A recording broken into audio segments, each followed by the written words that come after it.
Let me share your screen. Welcome, everybody. Nice seeing familiar names. I mean, for those of you that have already joined, I know you all. So we had the opportunity to already have a discussion and talk about Esade, and most probably I've already connected you with students and alumni. So it's good to see you all. So today, let me share your screen, my screen with you. 1 second. All right. Okay, you should see my screen, right? Yeah. All right. So today we've organized this coffee chat, especially for candidates to the MSc programs from Africa. First of all, I'm very grateful that our current students could make it today. So we have Ayooluwa, we have Amy, we have Gerald here. And in a little while, I'm going to ask them to introduce themselves to you. Unfortunately, Ross could not make it today. He had a last-minute work obligation. He's currently he's working for Morgan Stanley in the UK, and he did have a deadline to meet, so he could not, unfortunately, not join us. But he's very happy to answer any questions you might have. So I put his email in the chat and then also his LinkedIn profile. So feel free to reach out to him. He will be happy to answer any questions. So Ross did the Master in Finance. So in case you're interested in Master of Finance and his career after the program, feel free to reach out to him. So what I suggest is that I give you a very brief introduction on the programs, because first, all of you are already familiar with it. I'm gonna tell you very briefly about the financing options and the career activities, and then I think we can go and start our conversation with our students. And then at the very end, for those of you that want to stay, I'm also happy to give you a little more information about the work permits, right? So here, first of all, you have the MSc programs that we are currently offering in Esade. So International Management, our Master in Finance, Business Analytics, Innovation and Entrepreneurship, Marketing Management, and Sustainability Management. So the Sustainability program is a new program that we launched last year in October, which has been very successful. And so our students, as far as I heard feedback, are happy with this new program, which gives a lot of opportunities on the sustainability side. What I haven't mentioned here is, of course, the double degrees. As you might know, you have the opportunity to do a second year at Esade, choose one of the other programs, or do a double external degree with one of our partner schools. Besides then, also the SAMS program that you can also apply for, all right, as a second year option. So this is a structure of all our MSc programs. So the programs have the same structure, all of them. So we start a program in September. So the next intake is going to start mid-September. And for those of you, you can see for each program, if you're doing the finance program, you don't have a finance background, we will ask you to do an online pre-program before you come to Barcelona. Same for the business analytics. If you have an data analytic background, you will do the business integration part, and the opposite. Then for all the other programs, if you don't have a business background, you will be asked to do the pre-program. It's called Business Integration Path, which starts online in July.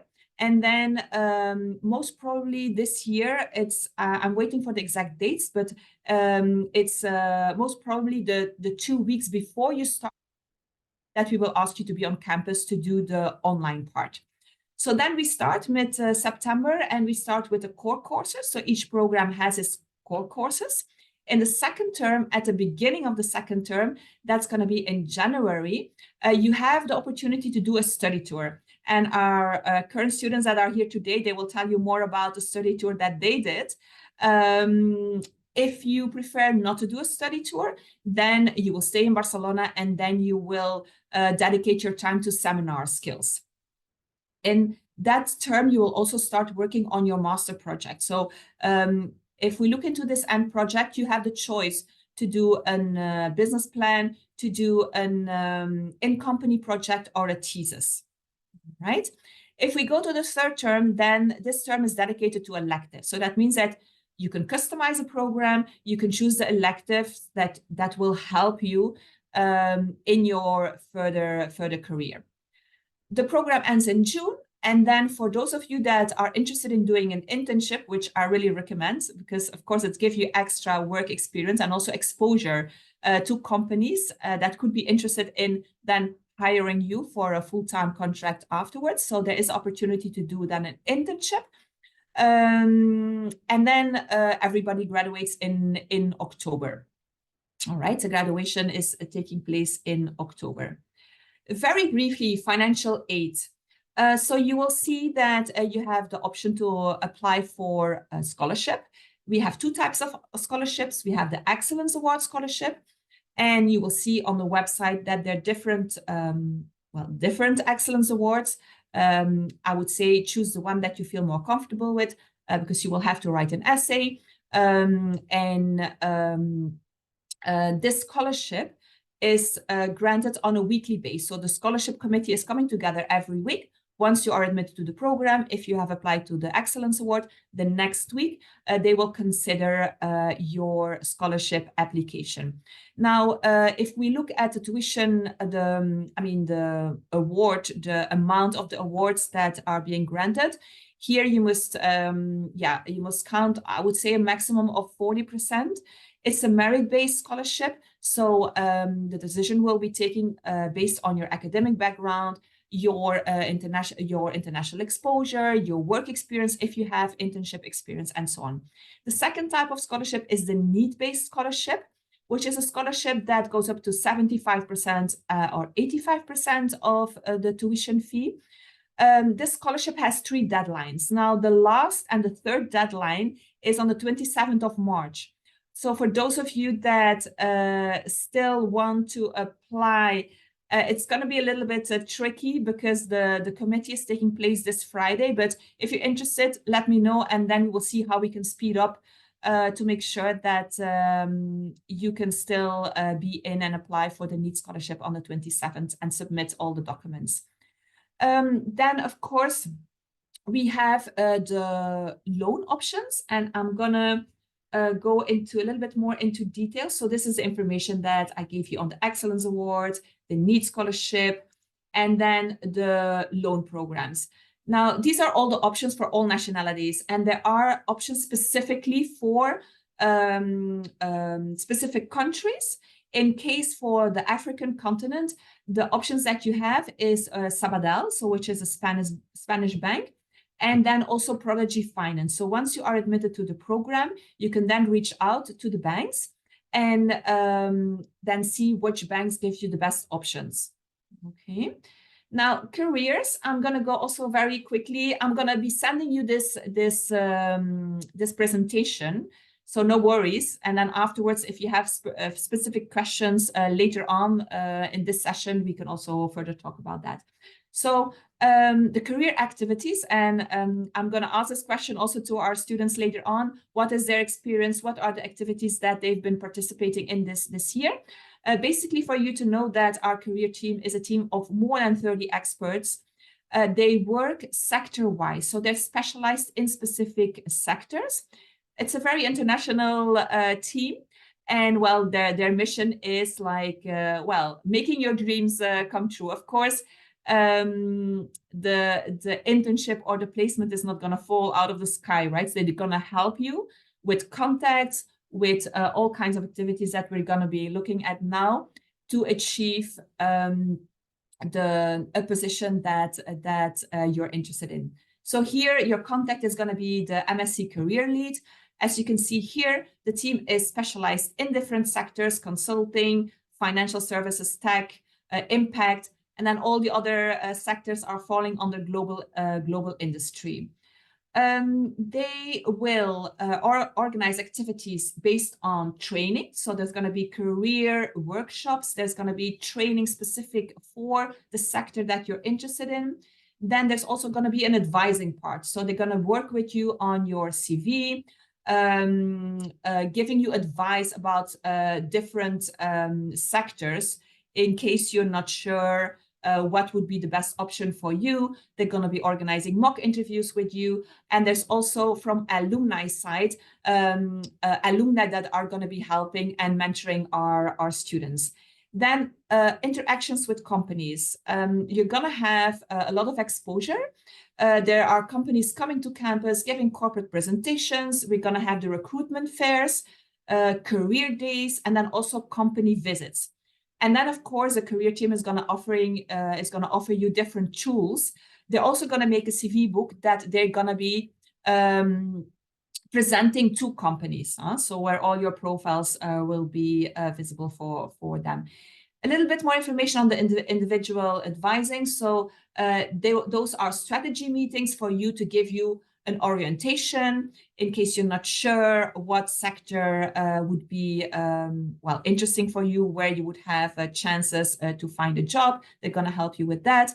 Also advise on if you have any doubts. They're going to be organizing like kind of it's on camping meetings where a kind of drop-in sessions that we also call that you can just go, and if you have questions, if you have any suggestions, if you want information, there's a very, I would say, informal and easy approach to work with the career team.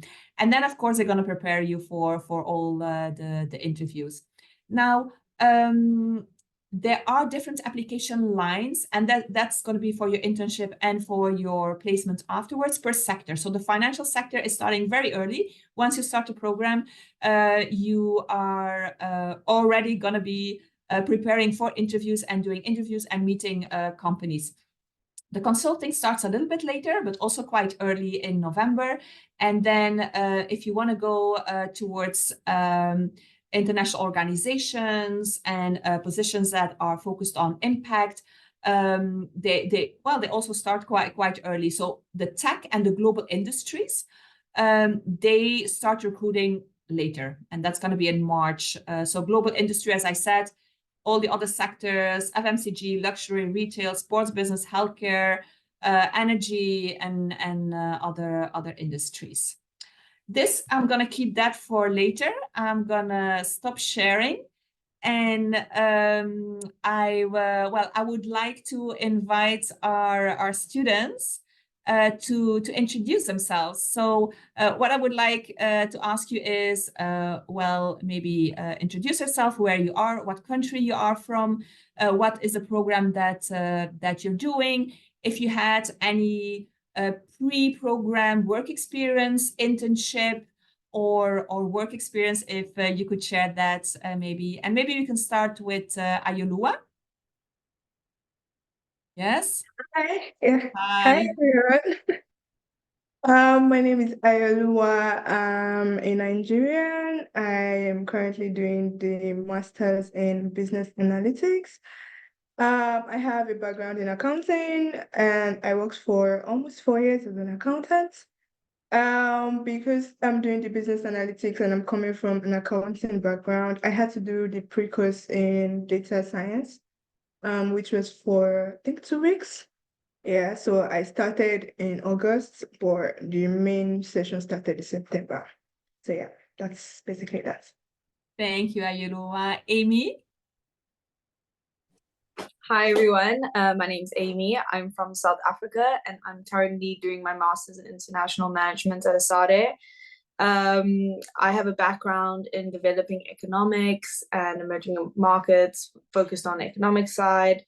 I have a full, I think about 1 year work experience, so not as long. But yeah, and then I did my study tour in Japan. And Ursi, I forgot the rest of the questions, but that's all I remember. No, that's perfectly fine. Gerald, what about you? Tell us more. So good evening. My name is Gerald. I'm from Kenya. I'm doing a master's in innovation and entrepreneurship. And before that, I did an internship in one of the SME accelerators in Kenya. Okay, Yeah. thank you. Thank you, all of you. Now, my next question for you would be like, well, before you started your journey with Esade, I'm sure you compared a lot of schools, you did your research, you took a decision, first of all, that you wanted to do a master program. So maybe you could share, first of all, why you wanted to do an MSc program, and why abroad, and why not in your home country?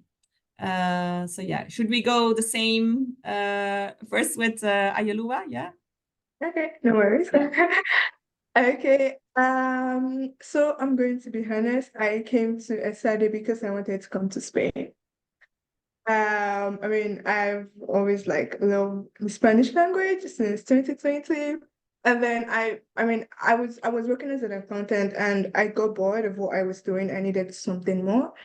And after speaking with a couple of my friends, right, I was advised to do the business analytics since it was like a bridge from my business background and technology, right? So I mean, I chose business analytics. So I had to do like a couple of research about like the top schools that are offering business analytics, and then I think in 2022, Esade was like top 10. So I saw all of the schools and then I saw Esade and I saw Barcelona. I'm just like, you know what, this is it. Like it was like using one stone to kill two birds. So yeah, that's basically why Esade and why my course. And why not Nigeria? So I needed had the quest to get to meet people from all over the world. I saw it as an opportunity to um get more exposed, right? And not just be confined within Africa or Nigeria. So yeah, that's why I brought. Thank you. And Ayooluwa, I mean, you had the opportunity to meet some of our alumni in Nigeria, right? Because we organized an alumni event with the Spanish ambassador. Yeah. You also, well, it was nice. I mean, I don't know, how was that It was experience? an amazing experience. And honestly, that event was superb. I met alumni Ore. So we spoke together, and I also met a couple of prospective students, and then we all spoke together, and Ore was really helpful in selling Esade to me. Honestly, she spoke the actual truth. She not only sold Esade, she sold Barcelona, and I'm just like, you know what, I want to experience this for myself. And then during the event, we also had the consulate of Spain embassy in Nigeria attend the event, and it was really helpful in me getting my visa. It was an amazing networking event, right? So yeah. Yes, because as far as you remember, you did receive good help with your visa, right? Sure. My visa took just 1 week, and ordinary visa have taken like a month. So it was. Yeah. The importance of networking, right? Yes. So, Amy, what about you? So for me, I first looked up like top business languages in the world, which was Spanish. I think it's like number 3. So instantly I knew I needed to study in Spain, and I looked at a few other universities in Spain, but I just found Esade's, the website, and what I got from Ursi and information-wise, it was way more focused on the future and expanding on topics that are going to come up. So I thought it had a better fit for me. And just a business school in general, we all doing economics and we're going in a business field, and I didn't want to do it at a normal university because I wanted a practical experience. And from what I saw on the courses offered at Esade, they all offered very practical approaches. So, and I mean, it's like number one business school in the world. So it's the name is pretty iconic, so that definitely also helped. And why I didn't want to do one in South Africa, just doing a master's in general, I thought that it would make me far more competitive in the international market, where a lot of the Europeans have access to undergraduate degrees for free. The countries offer them anyway, so I wanted to be a bit more competitive in that sense. And so that's why I wanted to do a master's and not in South Africa, because I thought an international experience would be worth way more. And Amy, you also had the opportunity, you attended one of our events in South Africa, right? Yeah. So before you started, you also interacted. I believe, was that a study tour that we organized, a round table? I don't remember the event that you attended before starting. I think it was just the drinks at the time. Okay. Yeah, so it was just the networking drinks. It was very interesting hearing, because I heard some insights from people that studied at UCT and were doing SEMs with Esade. So it was very interesting hearing their experience with the Spanish lifestyle as well as Esade, because while Esade is an amazing university and great, like what really drew me was their experiences in Barcelona, which what I heard at the time were amazing, and which I've experienced and is amazing. So that was a big drawing card for me. Okay. Thank you, Amy. Gerald. Yep. Yeah. So I think for me, it's very different from the both of them. I didn't even plan on coming to Barcelona to begin with. But I knew I wanted to come to Europe in one of the business schools. So I did entrepreneurship in my undergraduate. So I just wanted to do a master's in that, but not in Kenya, for a couple of reasons. The first is I kind of had an idea of what the theoretical knowledge was, but I wanted more of a practical feel.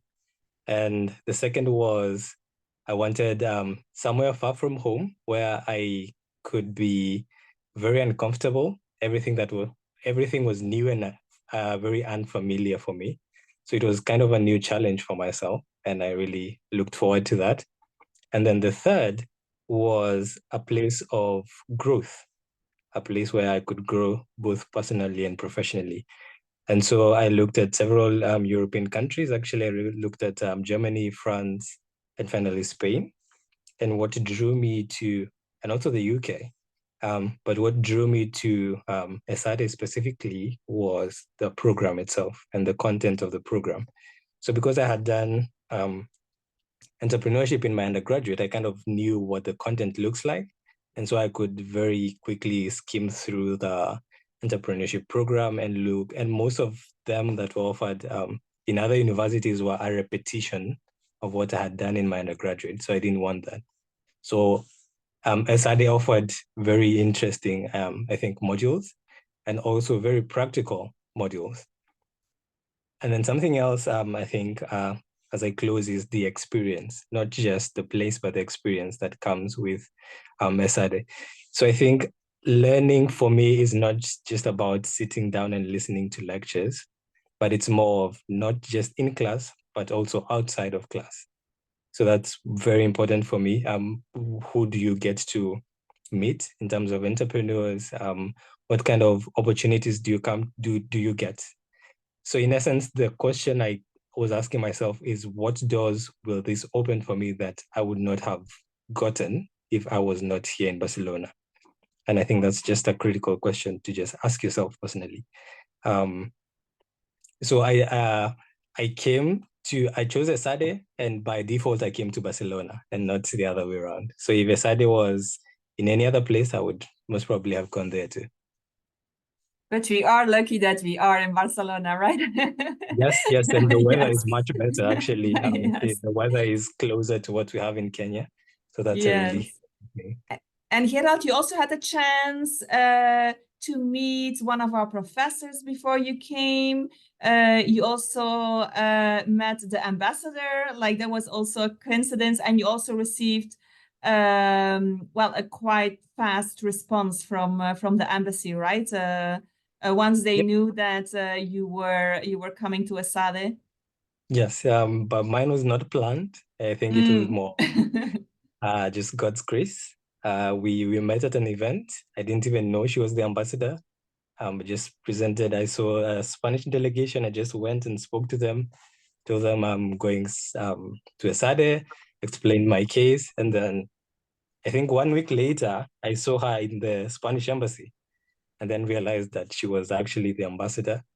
And finally just explained myself, and she was like, yeah, I've called those guys, go and take your visa. That was very helpful. But But then in terms of meeting the professor, that was also very cool. He kind of gave me insights on what it looks like to come abroad.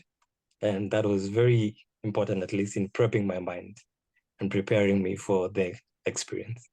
Yes, our professor was then in Kenya because he was helping our SUT development program division, who's looking for internships in developing countries for our students, bachelor's, master's, and full-time MBA. So he was checking out, meeting projects and companies in order to work with and who could offer interesting internships to our students. So yeah. Well, my next question. Well, in Esade, we have a really great diversity, right? So we have this year about 580 students and about 70 different nationalities. So I would like to ask each of you, because you're doing a different program and the class profile is slightly different from one program to the other. For example, if we go to the finance, we will have more men than women. If we go to the international management, it's more or less. If we go the same, if we go to marketing, you will have more women. I'm not sure about the business analytics, but for sure there are more men than women. And then entrepreneurship, I'm not sure. So tell me a little bit more, tell us a little bit more about the other students you're in class with. Where do they come from? What is their background? Ayooluwa, do you want to start? Okay, yeah, sure.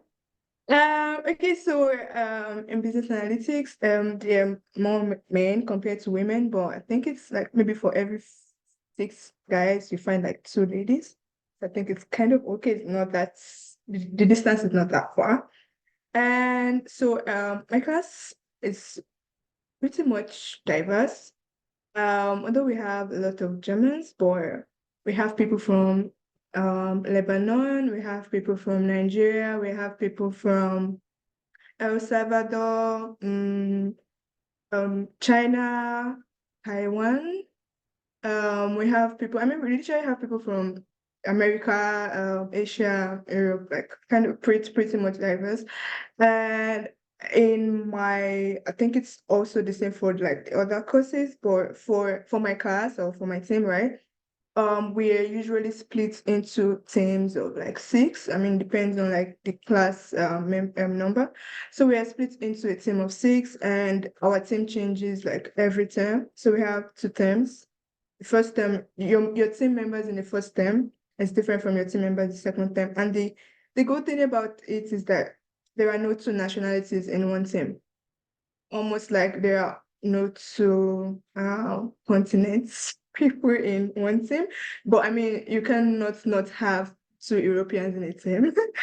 But if I'm gonna give you context, in the first term, I had a teammate from Switzerland, from Germany, from India, and from El Salvador.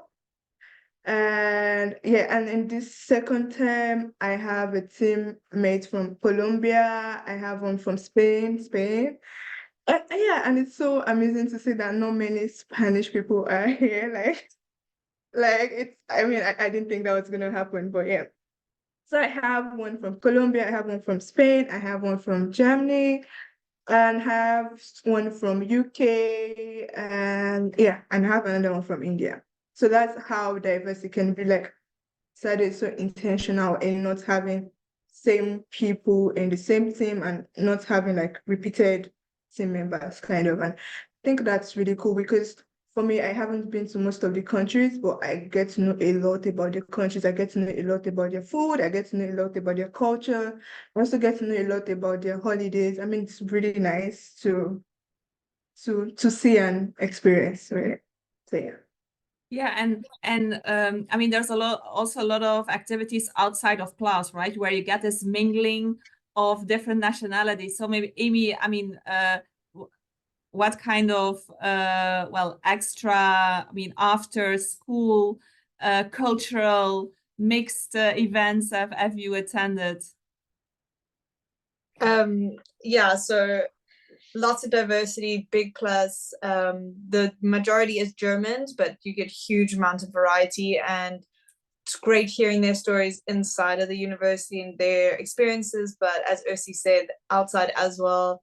It's a lot of fun. I think next week, after Easter holiday, I come back. I have a schnitzel night where some Germans are busy cooking us homemade schnitzels. We had like a very traditional Peruvian holiday festival thing the other day.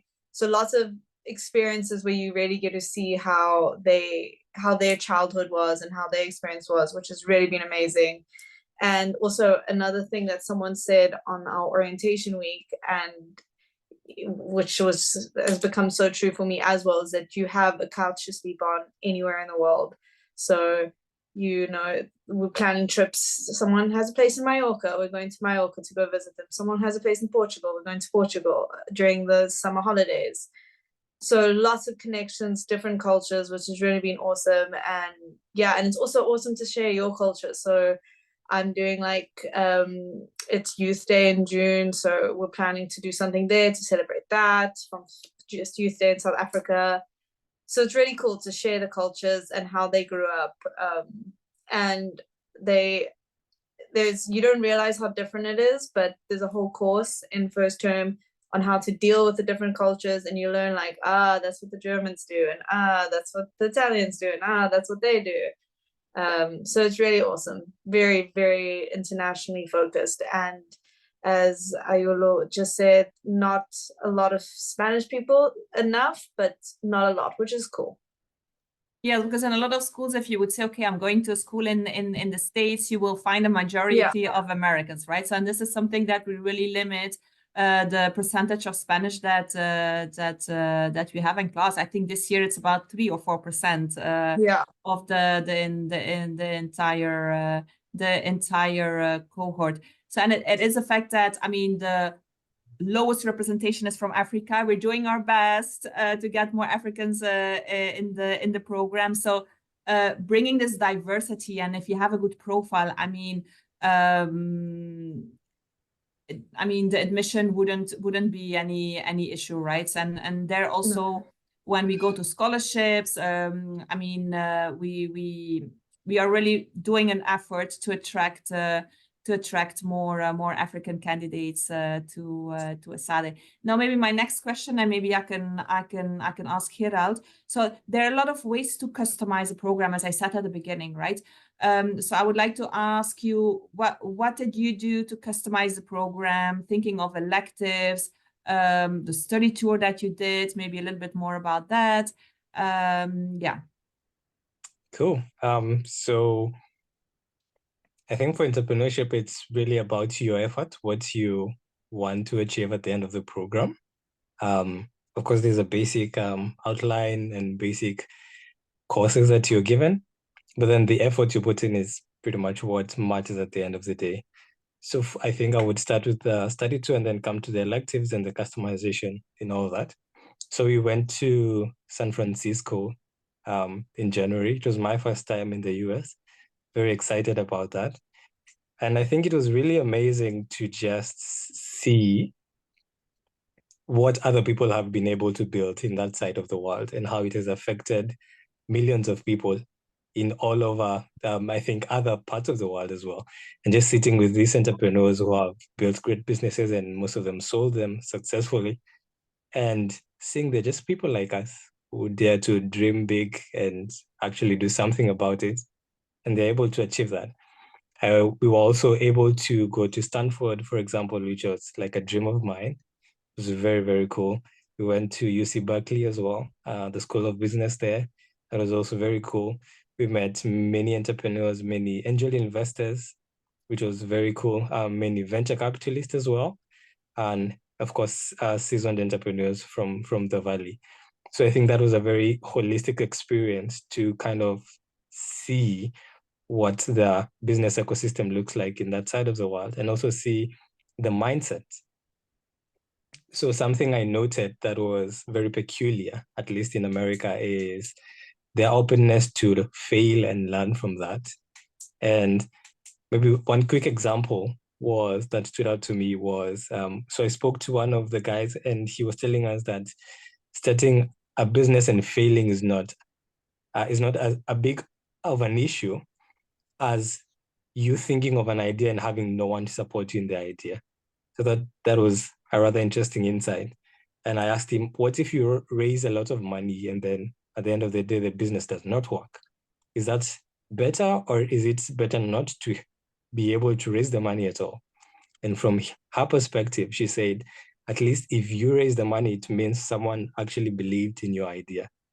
And that is more of a success than the business actually failing. And I thought that is a very different perspective from what at least I define failure as.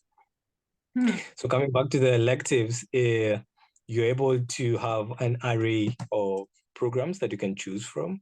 And I think specifically we have a specialization in technology, at least for this course that I have chosen. So mine has been more technology and leadership. So that's very exciting to look forward to. And I think you have so much to choose from according to your interest and whatever you would want to do after the program. So there's a lot to choose from. And Gerald, you also you were at a Mobile World Congress, right? Because we met. Yep. You did some presentation there. So what was going on there? You want to share? Yeah, of course. So we went to MWC 24, the biggest event in Spain, if I'm not wrong. So what happened is there was a challenge. There was a pitching challenge. So we were challenged to find a startup that we like and then interact with the founders. And then on Thursday, which was the last day of the event, we were supposed to pitch the startup to other people who did not know about it. And then the best pitch would actually get prizes. So we chose Fibra and we pitched the idea. It was liked and we were able to become number 2. So that was a very, I think, holistic experience for us to just learn what people are doing. And it was very exciting. And we got some good stuff also. Yeah, well done. Okay. Sorry, Amy, what about your study tour? Would you like to tell a bit more about that? Yeah, of course. So for my study tour, I went to Japan, which was awesome. The study tours offered are all focused. So every degree has their own set study tour. You can deviate from that, but there is a set study tour, and that study tour is usually the topic, while the university is usually focused around the degree that you're doing. So I went to Japan and I did doing business in Asia at NUCB, which was such an amazing experience. Awesome university, not as good as Esade, but still very good. But yeah, so they give you enough time in that period to travel and explore the country. So my friends and I went for a week in advance. And it's so cool because even though I went with 4 friends from Esade, everyone doing the study tour is basically in Japan anyway. So you'll be walking through Tokyo and you'll run into like 5 people from Esade, which is crazy because Tokyo is huge. But yeah, awesome experience. You really get to integrate with the culture. And it was cool being in Japan before doing the actual course, because a lot of their stuff that they brought up in the course about cultures and stuff like that, you were able to be like, oh yes, no, that makes sense. I actually experienced something like that. So yeah, I was a little bit iffy about the study tour just because I went home for for Christmas to South Africa. So the traveling was quite a lot, going South Africa, Barcelona, Japan. But I'm so grateful that I did it, because when do you get a chance to integrate so well into a country for such a short period of time? So really an experience worth doing. And the universities, they offer, like, some people, it doesn't really matter what country you get, all of them are amazing, and the experience will always be amazing because you're surrounded with your friends from Esade, and the universities are great, and the way it's set up is really awesome. So it doesn't really matter where you go, they're all really good experiences. Yeah, so each program has a study tours, could be 1, 2, 3, and then you have priority to, of course, to choose a study tour of your program. But if you wish to do a study tour of another program, you can also opt for that, right? So, for example, last year when I was with the International Management Study Tour in Cape Town, UCT, there was a majority of international management students, but I would say like 15% of other students from other programs. There were some finance students, some marketing. So it all depends on what is the topic of the study tour, what is the destination, what is a partner school, and then you take your decision. So Ayooluwa, you were in Switzerland, St. Gallen, right? How was that experience? For me, it was amazing. First of all, I have never been to Switzerland. And for me, Switzerland wasn't my course's study tour location. It was Canada and India. And because of visa issues, I decided to deviate to Switzerland. And it was an amazing experience. First of all, for Switzerland, the course was like a finance course. The theme was wealth management from a Swiss perspective. It was great for me because I already do have like a finance accounting background, so I didn't really struggle much. And the overall experience was great. And it was kind of helpful putting into perspective the stories that my Switzerland classmates talk about. So it was nice experience in Switzerland. And for St. Gallen, so St. Gallen is amazing. It's kind of like a bit traditional. And for me, what was I don't know how to put it now, but like what stood out, maybe not in a good way per se, for St. Gallen was that it was so hilly. Like you had to climb a lot of hills to get to so many places. Like it's so up north, right? And it was like I was doing involuntary exercise. But I mean, overall, the whole study tour experience was really, really great. I'm not going to lie, it was amazing, and I like enjoyed every bit of it. And I do not know about other programs, but for our study tour, we also had like this out of class experience where we visited a small town in Switzerland called Appenzell, and that was like an highlight for me. I really enjoyed it. It was like a tourist event, right? We had a tour guide tell us about like Appenzell and everything. It was really, really great. I did enjoy the study tour. No regrets. It must have been quite a contrast with Nigeria, right? The hectic city of Lagos, and then going to Switzerland where everything is like organized and clean and It right. was a bit different, but yeah. And then I noticed that Swiss guys are really like punctual. They do not like any details missing. So it was so funny because coming from Lagos, coming from Barcelona, where we kind of do what we want to do, Swiss guys don't like making mistakes. Like they don't give room. I mean, but from Lagos, Barcelona, when you make a mistake, all you do is just yourself, correct it and move on. But the Swiss guys, they always like check again, ask questions, ask questions. And sometimes they're like, it's okay, like there's no worry, there's no issue. But they're like, no, check again, check again. It was kind of nice to see another culture, another. I mean, it helped me understand my Swiss classmates more and just be able to like extend a couple of grades to them. So yeah. All right. So if I want to talk also a little bit about career activities that I talked a little bit about in the beginning. So I mean, maybe Ayooluwa, you can maybe continue. What are the activities that you've been doing so far with the career team? How have they been helping you? Honestly, I'm gonna say like the career guys are one word intentional, regardless of wherever you're coming from. Like they are intentional about every student. That's one thing, right? And for me, a couple of experiences with the career team, I've had like a one-on-one session reviewing my CV and cover letter. The career team also have like a platform where you upload your CV and they help you correct it, or like you do the correction yourself, but there's like a guide to correcting your CV into like the Spain standard, and you have to meet like a cutoff mark for you to be able to certify that your CV is great. And the career teams they organize a couple of career fairs. Last year we had career fairs tilted towards the finance guys more, and I attended a couple of them and I got souvenirs, got to know more about some companies, yeah, network. And this time we have more of the global industry. Global industry is basically healthcare, FMCG, tech, automobile, and it's really been amazing.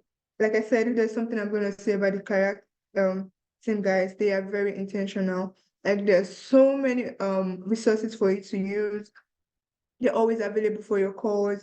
I mean, even if you're clueless, like you're doing the masters and you don't know what to do next, you have like a sectorial advising where they tend to like discuss with you, know your strengths, know a couple of your interests, and tell you, oh, maybe you can look at this industry, maybe you can look at that industry.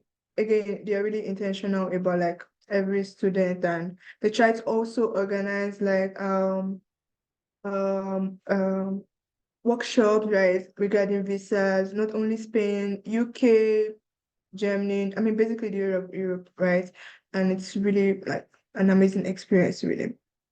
And Perfect. what kind of jobs are you looking for or internship? Do you have an idea after all those meetings with the career team? Where do you see yourself after? Okay, for me, right, because I really do want to like have an experience in like the business analytics field, I'm looking at like internships for now. But I mean, discussing with the career guys, I'm pretty much open to like industries like healthcare, maybe a couple of technology industries, and maybe automobile. Yeah, so they help like narrow down. Although they advise for it to have like I mean, basically one industry, so that way you can like tailor your CV and your application. Because when you have a lot of industry you want to work in, you have to go to the stress of having to tailor optimize towards like various industry, various company. But when you have like a particular industry you're working in, all you probably need to do is like optimize and tailor it to that company, but they are all in the same industry. So yeah, I mean, the advice to be more narrow, but they also help you look at various interests for you. So yeah. Okay, thank you for sharing. Amy, what is your experience with the career activities? Yeah, coming to Esade, it wasn't something that I thought was such a prominent thing. Like I knew, okay, business school, networking, making connections, yes, but I didn't realize the emphasis that was put on the career services. But yeah, as you start Esade, they are like on you doing your CV, let's do mock interviews, what fields, lots of career days that are very useful. So they really do.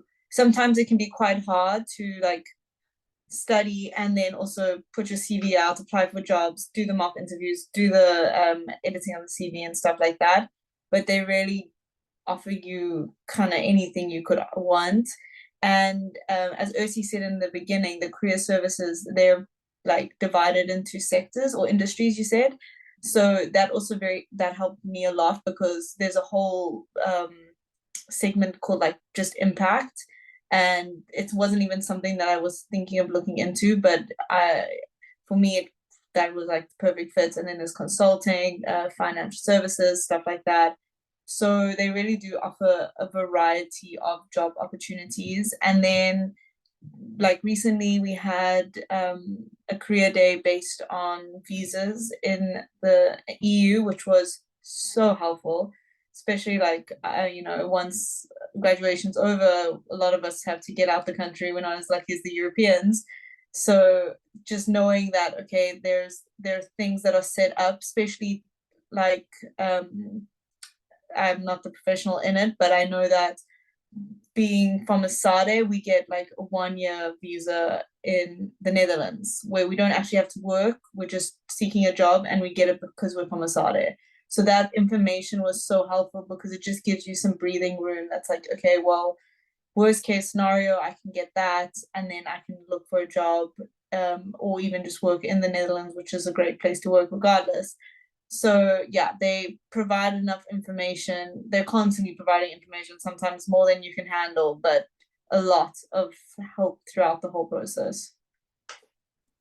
Thank you, Amy. Gerald, what about entrepreneurship career activities? So mine is interesting, a bit different though. So for me, the point is either find a startup that's very exciting or found my own thing. So more of what we are looking for is through the Esade Accelerator Program. It's called eWorks.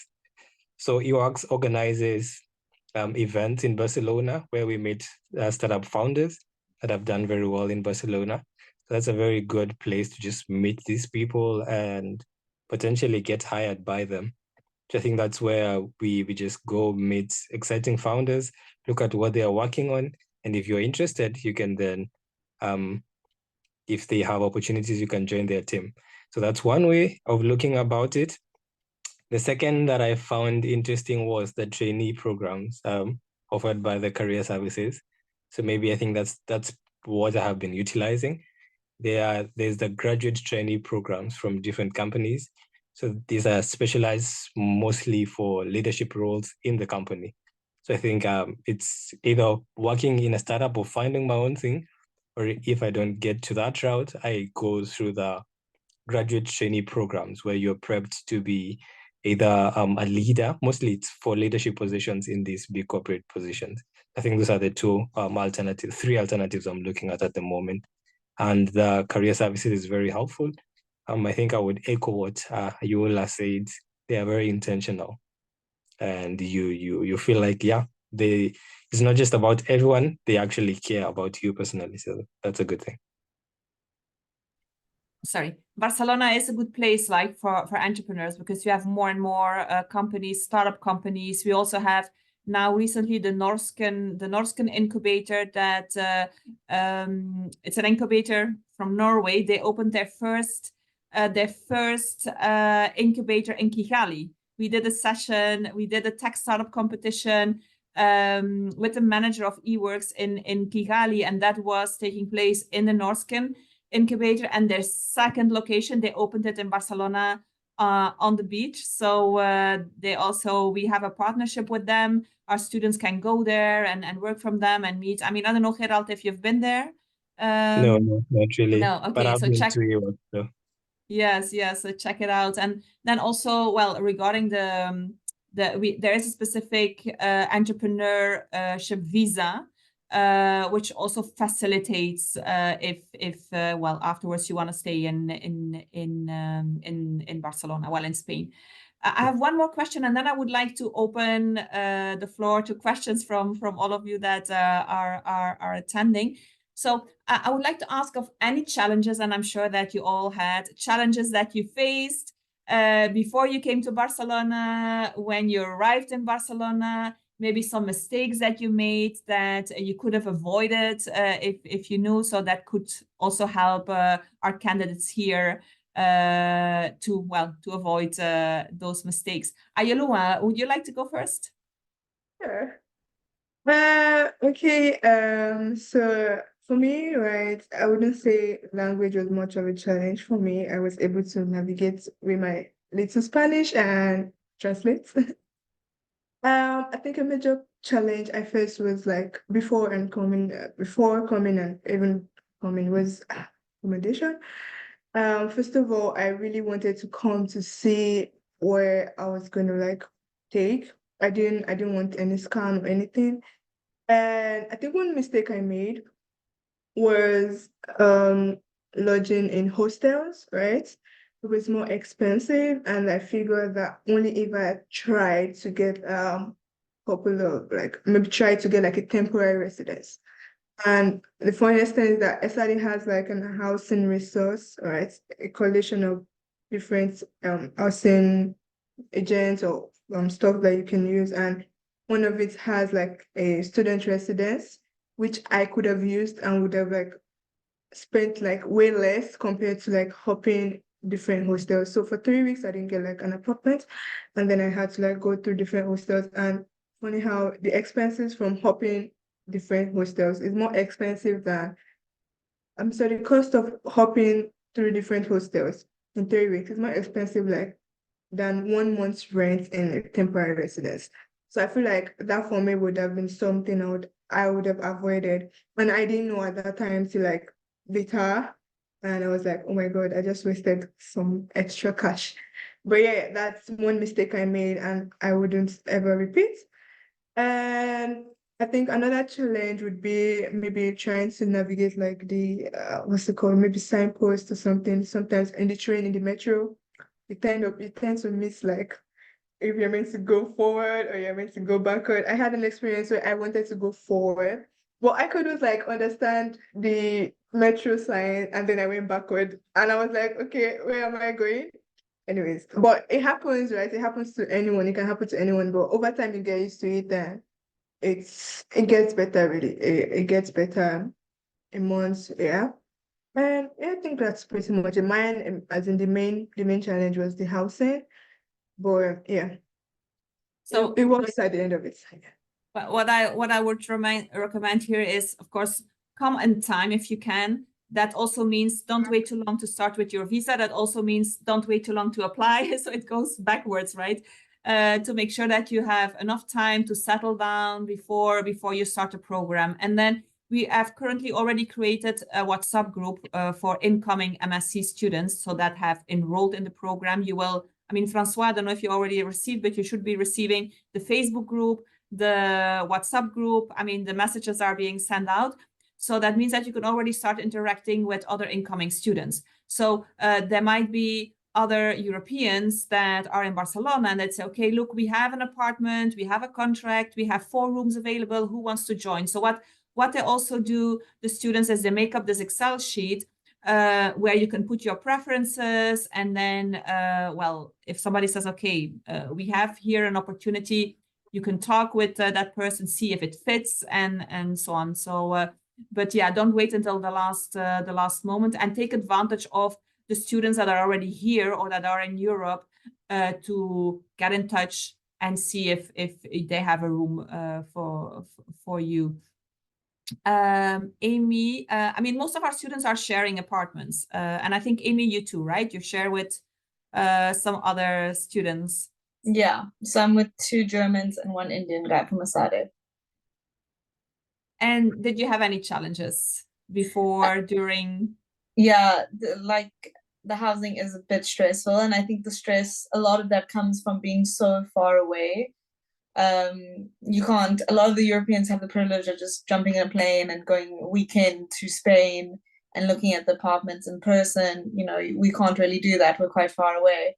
So that was quite stressful. But as Ursi said, what worked out for me at the end was someone already securing an apartment, and then putting on the group chat, because there was a big group chat where everyone was posting, then putting on the group chat like, listen, we have 1 room available, and then you just go as fast as you can. It's still quite scary because you don't know, but it works out. And also, I think one thing that I wish I didn't stress about so much was accommodation, because I was very concerned. Like, it was 2 months before I moved here, and I was like, oh my gosh, I have to get this sorted quick. And a lot of people, you know, rather waited and close to the time, and everything worked out. You know, it will work out. It'll be fine. It's a little bit bumpy, but it does work out. Yeah, so I think for me, housing was a big issue. And then also, being non-EU, the tier card, I left that a little bit last minute, and it was like the week before I was about to fly home to South Africa, and I wouldn't have been able to leave the country without it. And there's a lot of appointments, and even though it's Europe, Spain's bureaucracy is a little bit slower, so trying to secure an appointment's a lot of work. A lot of people go through agencies to do it. I decided to just try to do it by myself, and I ended up going to the police station and just pleading innocence, and saying, please help me, I'm flying out on Monday and I don't have this card. And it all worked out. But yeah, that was a bit stressful, especially since it was exam time. So try and get that sorted as fast as possible, because it does take time. Yeah, so our student advisor, she also already started organizing those sessions online for incoming students, where she talks about the housing, about this, all the documents, the NIE, the TIE that you need. So you will receive, I mean, all the documentation, of course. So don't wait, as Amy said, until the last moment to get it done. Gerald, maybe some feedback from you. Any challenge? I'm sure you had. Quite a couple, actually, for me. The housing, I think I can just re-echo that. I cannot overemphasize. It was a bit of a challenge for me as well. A big one, actually. I struggled for pretty much the first whole month I was in Barcelona, still trying to find accommodation. And yeah, for me, it was really rough. I would just have to admit that it was very new, very different from how we do it in Kenya. I almost lost 1,500 euros. I was almost scammed. I actually had paid the guy. So I had to contact the bank, and then when we realized it was a scam, just call the bank and plead to them to cancel the transaction. And yeah, just graciously enough, we did retrieve the money. So that was not a very pleasant experience. And finally, the place where I got, which is very comfortable, I got through an agency that was recommended by the school. So I think that was helpful. And the lady is very cool. We've lived very peacefully, very respectfully so far. So I've really enjoyed my time here. But accommodation is a big one. And then the second was just adjusting to the new environment, really. The food is different, the language is different, the culture is different. So being more open-minded and just embracing the change that comes with that helps a lot. And coming with excitement and not anxiety. I think that would be a good perspective to bring on board. And then another thing that I figured I should have thought of early enough was the money situation. So I needed to open a bank account here so that I can get money sent to me. That took a while. I think like 2 months or so. So I needed to find a way of surviving with the little money I had. So that was an interesting challenge as well. But I think these things make you grow as a person, especially when you know you can't just start crying and calling home. You need to figure out things by yourself. So it's a good lesson as you mature. So I would highly recommend it as well. Yeah, and I'd what like I to would, say- sorry, I would like yeah, to go. chip in to the bank stuff. So I also had a couple of issues like in a bank account, but I think I would advise when you need to open a bank account, I think Santander is like really good. I was going through different banks, but I mean Santander was like almost immediately. So I just had to like book an appointment. Although I think there's some of their branches rather that allow working, but I think most of them you need to book an appointment via their website or something. And then when you go, they just ask for 2 documents, one your passport or TIE if you've done that, and then health insurance. Now the good thing about them also is the fact that even if you don't have health insurance, they do have health insurance within the bank. So you just need to sign up and then choose like the plan you want. I mean, everything happened like within a week. I mean, that's like, immediately I went to the bank, I submitted all of my documents, and almost like maybe 2 days later, I got my bank details but my card came in like a week later. So I think Santander is really good. I was so surprised at how fast it was, and I was pained that I had to go through the stress of going to other banks for almost a month and a half when I could have just gone to Santander. So yeah. Santander is a Spanish, well, I think you might know, right? It's an international bank. But what I also would recommend, if you have any doubt, if you're not sure, just contact a student advisor. If it's about housing, if it's about opening a bank account, make sure that you attend the online session that she organizes, because there you can also ask all your questions. I would say just ask if you have any doubt before going into action. Okay. Mm-hmm. So and the visa, I think yes. the visa as well is important, because either way you will not be in Spain without a visa. Yes. And Mhm. something I think another thing that I saw my classmates do and suffer from it was they came with a tourist visa to Spain and then tried to convert that to a permanent visa. It was a headache. So just come with the long stay visa from home. It's easier that way, so that you get the residency card easily. Otherwise, if you come with a tourist visa, you'll have to convert that to a long stay visa type D, and then you have to get the residency card. So it's easier if you do that from home and then just come and apply for the residency card from here. And I also know from home it takes a little more time. So yeah, just applying earlier to avoid the pressure is good. Yeah. Derek, and if you have any issues with visa, please let me know, because first of all, we have we establish personal relations with consuls, with ambassadors, not in all the countries in Africa, but for sure in Ghana, in Nigeria, in Kenya, in South Africa, in Rwanda. And then we have our corporate relations department. We work very closely together.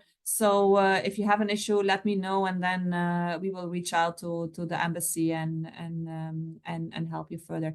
It's already 8:05, but I mean, for those of you that need to leave, don't worry. But I would like to give also all our attendees the opportunities to ask questions. So if it's fine for all of you, maybe we can continue 10 minutes. Yeah. Okay. So who's first? Any questions?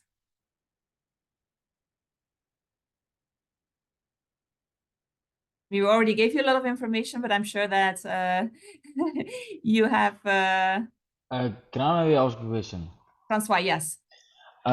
This is more just a general thing, but how important did you say like learning Spanish? I know Ayooluwa, you said you know a little bit of Spanish, but how like necessary was it in terms of like Barcelona and moving to Spain?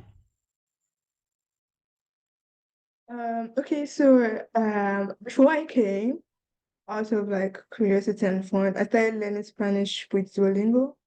But I must say, Duolingo Spanish is a bit different from Spanish, of Spain Spanish, because Duolingo Spanish is more of like Latin America. But it helped a couple of words. I was able to, try to have a conversation with them. But initially when I came, I do like hablas inglés, basically, do you speak English? And then when they say no, I then now start racking my Duolingo brain. But yeah, but then I think the thing about Esade is also they help with language classes.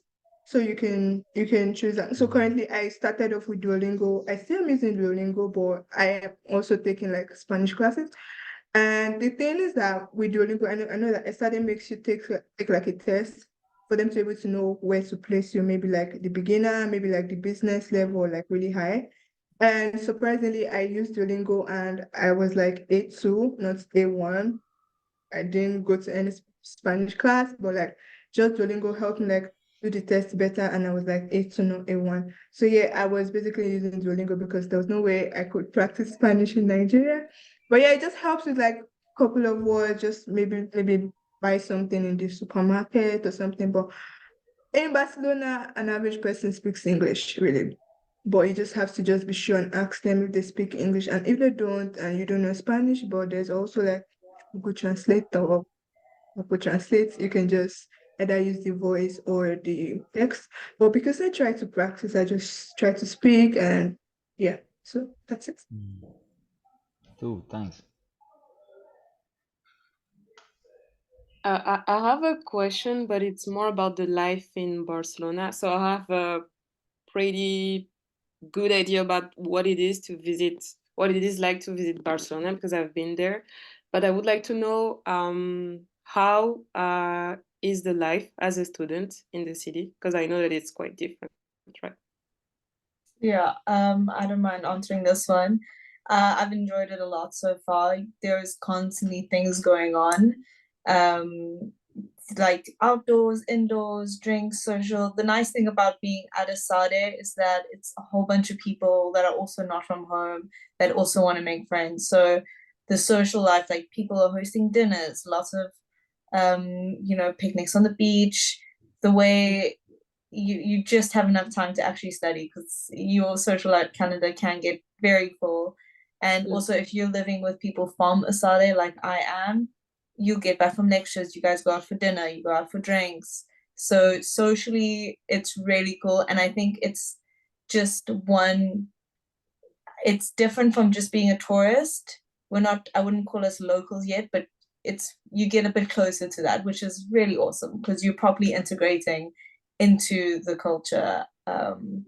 So socially, that's been such a big highlight for me, the social life. Thank you. There's I went 2 weeks ago to an Afro brunch Yeah, exactly. party But I thought, what is this going to be? It's going to be a brunch, but there were like thousands of Africans. I didn't know there were so many African people in Barcelona. It was full. It was like, I thought it was going to be a quiet brunch. There were like thousands of people.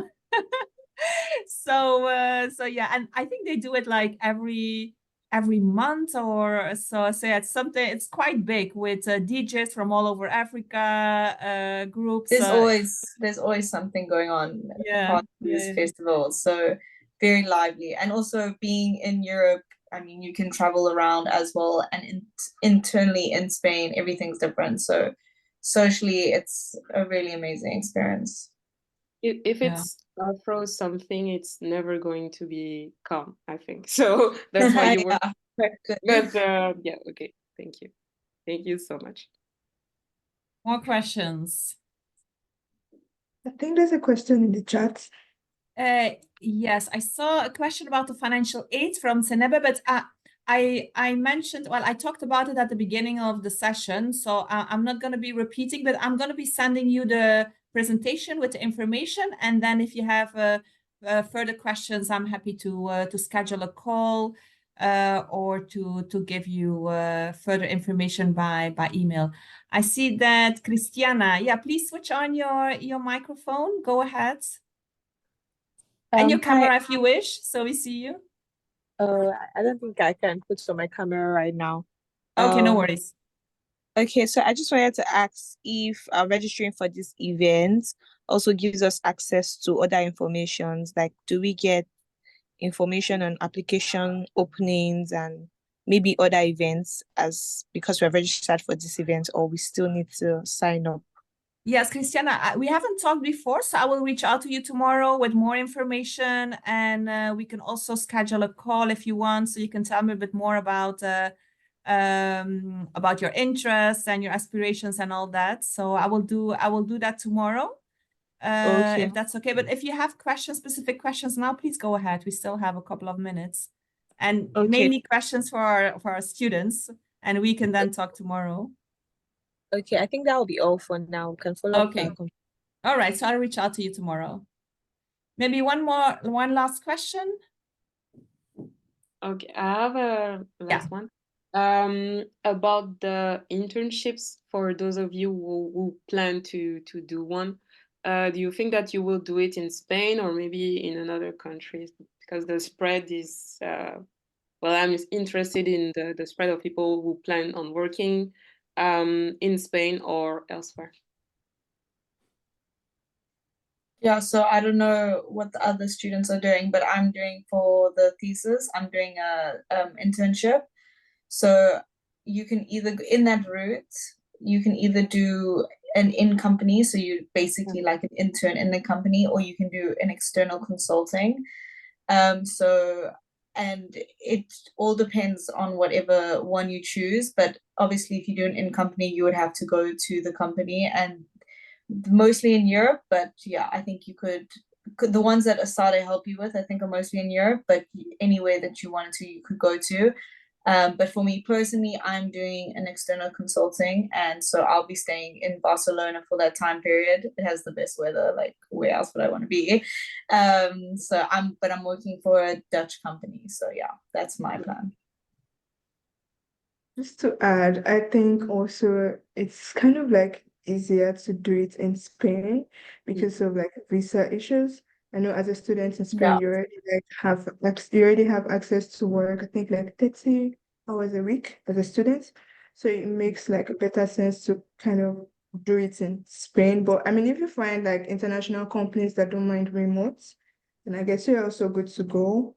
Well, having to go to another country without like a visa, especially if you need one, might be quite difficult to find a company that is willing to sponsor an intern.